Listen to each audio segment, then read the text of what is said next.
后来，除了这个广播节目的主持人周玉蔻提前来透露到疫调的细节之外，桃园市长郑文灿嘛比指挥中心早一步来公开到为着病毒的医师、护理师去过所在，但是指挥中心哪像嘛无伤侪意见。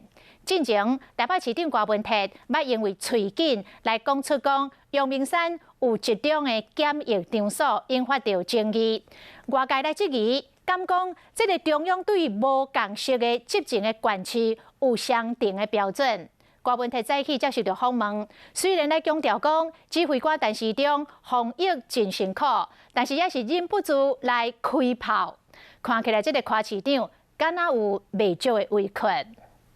要入去学校进前，爱先量体温。市长郭文哲防疫唔敢放松，也毋过讲到跨年活动，家人桃园、新竹三个绿营执政的县市串联改为线上的转播。郭文哲批评讲，无一个政治人物有能力对抗民粹，伊就是公民主义。和家人市长林右昌批评讲，台北市硬要办，这真的是无得对抗公民主义。滤过性病毒的感染不会说在公办的大型活动，它就变得很危险。那到私人举办的大型活动，它就没有传染性，没有道理嘛。所以这个还是要一致的，所以防疫还是，不然哦，如果没有一致的话，就被人家批评是双标党。甲郭文哲意见不同款的，也有中央流行疫情指挥中心。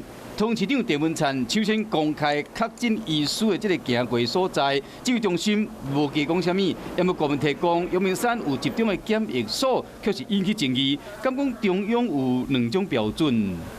他觉得他可以控制的，他就不要公布；不能公布的，我才要去通知人民要去注意。问题是那个可控制、不可控制是谁决定的？就好像我们在讲那个跨年晚会，这个就看到我们台湾社会很有趣嘛。